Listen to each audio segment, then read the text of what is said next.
दोस्तों इस वीडियो के अंदर मैं आपको बताने वाला हूं कि भारतीय रेलवे एक रूट पर अब परमानेंट के लिए 20 कोच वाली वंदे भारत ट्रेन का संचालन आपको लगातार देखने को मिलने वाले हैं। तो किस रूट के लोगों को अस्थायी 20 कोच वाली वंदे भारत ट्रेन की सौगात भारतीय रेलवे द्वारा दी गई है? क्या इस वंदे भारत ट्रेन का नंबर है? किस रूट पर इस ट्रेन का संचालन भारतीय रेलवे द्वारा किए जा रहे हैं? कहाँ पर इस ट्रेन के ठहराव दिए गए हैं? कितना किलोमीटर का डिस्टेंस से वंदे भारत ट्रेन कवर कर रही है? और आगे चलकर इस रूट पर और भी वंदे भारत ट्रेन की लॉन्चिंग भारतीय रेलवे करने वाली है या फिर नहीं, इस वीडियो के अंदर मैं आपको इस वंदे भारत ट्रेन के बारे में फुल डिटेल जानकारी देने वाला हूं। तो दोस्तों अगर आप चैनल पर नए हैं तो चैनल को सब्सक्राइब कर लीजिए और वीडियो अच्छा लगे तो वीडियो को लाइक जरूर कर दीजिएगा। चलिए इस डिटेल वीडियो को शुरू करते हैं। दोस्तों अगर वंदे भारत ट्रेन की लॉन्चिंग की बात करें तो एक दो रूट नहीं बल्कि सैकड़ों रूट पर अभी सीसी वंदे भारत की लॉन्चिंग भारतीय रेलवे द्वारा कर दी गई है, जिसका संचालन आपको अलग अलग रेलवे स्टेशनों से देखने को मिल रहे हैं। और आने वाले दिनों में जिन जिन रूटों पर अभी वंदे भारत ट्रेन का संचालन नहीं हो रहे हैं उस रूट के लिए प्रोडक्शन पर भारतीय रेलवे तेजी से वर्क कर रही है। और जैसे जैसे प्रोडक्शन होते जाएंगे आपको हर रूट पर वंदे भारत ट्रेन का संचालन देखने को मिलेंगे। भारतीय रेलवे ने एक नोटिफिकेशन जारी किया था जिसमें बताया गया था कि आने वाले कुछ ही सालों में छोटे शहरों को बड़े शहरों से कनेक्ट करने वाली वंदे भारत ट्रेन का संचालन आपको हर रूट से देखने को मिलने वाले हैं। और इसके लिए रेलवे द्वारा काम भी किए जा रहे हैं कि पहले एक कोच फैक्ट्री में वंदे भारत ट्रेन का प्रोडक्शन का काम चल रहे थे जो कि ICF कोच फैक्ट्री में बन रहे थे, लेकिन अब प्रोडक्शन को तेज करने के लिए और ज्यादा वंदे भारत ट्रेन के प्रोडक्शन को लेकर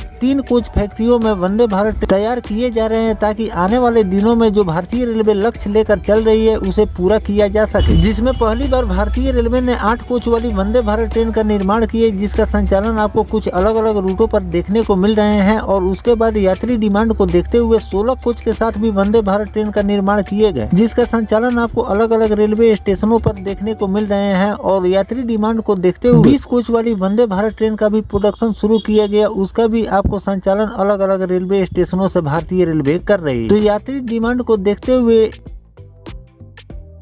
इन सभी ट्रेनों का संचालन आपको देखने को मिलते हैं जहां पर यात्री भार ज्यादा रहता है। जिस रूट पर यात्री दबाव ज्यादा रहता है उस रूट पर पहले भारतीय रेलवे 8 कोच वाली वंदे भारत को लॉन्च करती है और यात्री भार को देखते हुए उस रूट पर आगे चलकर 16 कोच के साथ वंदे भारत ट्रेन का संचालन किए जाते हैं। और भी डिमांड अगर बढ़ जाते हैं, वेटिंग लिस्ट ज्यादा देखने को उस वंदे भारत में मिलते हैं, तो आगे चलकर उस रूट पर 20 कोच वाली वंदे भारत ट्रेन को भी रेलवे लॉन्च करती रहती है। जिस रूट पर महंगी ट्रेन की जरूरत है उस रूट भारतीय रेलवे वंदे भारत जैसी ट्रेन को लॉन्च करती है। और जिस रूट पर कम पैसे में लोग सफर करना चाहते हैं तो उन लोगों के लिए अमृत भारत ट्रेन का भी निर्माण किए गए हैं, जिसका संचालन आपको अलग अलग रेलवे स्टेशनों से देखने को मिल रहे हैं। और ये लंबी दूरी की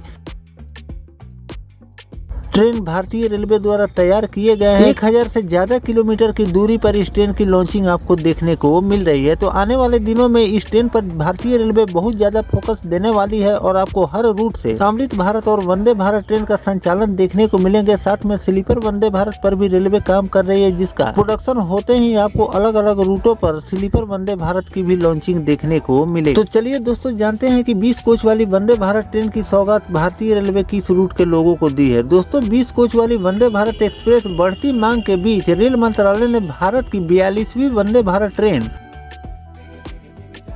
20 कोच वाली सर्विस को 1 महीने के लिए और भी भारतीय रेलवे द्वारा बढ़ा दिए गए। इस सेमी हाई स्पीड ट्रेन को नरेंद्र मोदी 12 मार्च 2024 को हरी झंडी दिखाई थी। इसका संचालन और रख रखाव पश्चिम रेलवे यानी कि WR जोन द्वारा किए जाते हैं। भारत की 42वीं वंदे भारत ट्रेन अहमदाबाद और मुंबई सेंट्रल के बीच चलती है। गाड़ी संख्या 22,962 और 61। अहमदाबाद मुंबई सेंट्रल अहमदाबाद वंदे भारत की कमर्शियल सर्विस 13 मार्च 2024 को शुरू की गई थी। इस ट्रेन को लॉन्च के समय 16 कोच के साथ इस ट्रेन की लॉन्चिंग आपको देखने को हालांकि जनवरी 2026 में पहली बार इस ट्रेन 4 अतिरिक्त कोच भी जोड़े गए और ये ट्रेन 20 कोच के साथ दौड़ना शुरू कर दी। मार्च में 20 कोच के साथ इस ट्रेन चालू रखा गया है। इन 4 नए AC चेयर कार के साथ ट्रेनों की कुल क्षमता 278 यात्रियों की हो गई। वेस्टर्न रेलवे यानी कि WR जोन ने अपने बयान में कहा कि यात्रियों से मिली अच्छी प्रतिक्रिया और लगातार बढ़ती मांग को देखते हुए ट्रेन संख्या 22,961 और 62 Mumbai central Ahmedabad Mumbai central Vande Bharat express में 20 कोच को अस्थायी बढ़ोतरी को 1 अप्रैल 2026 से 27 अप्रैल 2026 तक के लिए बढ़ा दिए गए। डिस्टेंस की अगर बात करें तो Ahmedabad Mumbai central Vande Bharat train 491 kilometre की दूरी तय करने में 5 घंटे 40 मिनट की समय लेती है। यह ट्रेन रविवार के अलावा सप्ताह के बाकी दिन संचालित होती है। इस ट्रेन की अगर स्टॉपेज की बात करें तो अहमदाबाद और मुंबई सेंट्रल के बीच अपनी यात्रा के दौरान ट्रेन संख्या 22,961 और 62 वंदे भारत एक्सप्रेस 4 रेलवे स्टेशनों पर रुकती है, जिसमें आपको बड़ोदरा, सूरत, वापी और बोरीवली शामिल किए गए। भारतीय रेलवे ने टिकट बुकिंग प्रक्रिया में आसान बनाते हुए और यात्रियों के लिए ज्यादा सुविधाजनक बनाने के लिए कई कदम उठाए।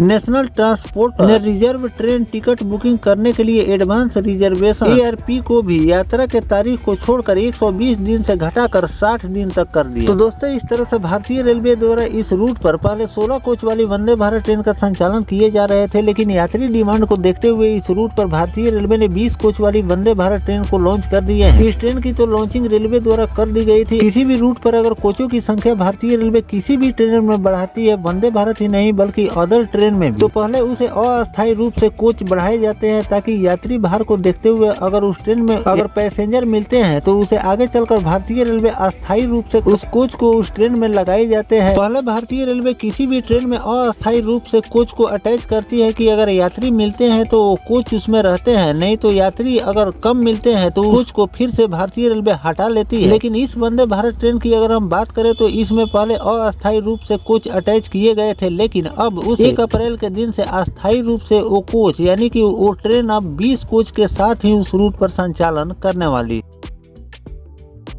तो इस तरह के बदलाव आपको कई वंदे भारत ट्रेन में देखने को मिल रहे हैं और आने वाले दिनों में कई और वंदे भारत में जिसका ऑक्यूपेंसी रेट हाई है उसमें आपको देखने को मिलेंगे और आगे कई रूट के वंदे भारत में ये बदलाव करने वाली है, जो कि 20 कोच के साथ ट्रेन का संचालन देखने को मिलने वाले हैं। और कई रूटों पर जो वंदे भारत ट्रेन की लॉन्चिंग भारतीय रेलवे द्वारा की गई है उसमें आपको 8 कोच के साथ वंदे भारत ट्रेन का संचालन हो रहे हैं, फिर भी उस वंदे भारत को पैसेंजर नहीं मिल पा रहे हैं, जिसके कारण भारतीय रेलवे उसे या तो 2 रूटों से संचालित कर रही है। 3 दिन कर 2 रूटों से उस ट्रेन का संचालन आपको देखने को मिल रहे हैं, या उस रूट से उस वंदे भारत को रेलवे को हटानी पड़ रही है। तो ये सब डिमांड पर डिपेंड करता है कि किस रूट पर कितने पैसेंजर किस ट्रेन के हैं, उसी हिसाब से भारतीय रेलवे उस रूट पर ट्रेनों का संचालन करती है। तो आगे चलकर और भी किसी रूट पर भारतीय रेलवे अगर वंदे भारत में कोच बढ़ाएगी तो उसकी भी जानकारी मैं आपको लगातार देता रहूंगा। फिलहाल और किन किन वंदे भारत ट्रेन में भारतीय रेलवे को कोच अटैच करनी चाहिए कमेंट सेक्शन में जरूर लिखिए, और किन किन वंदे भारत को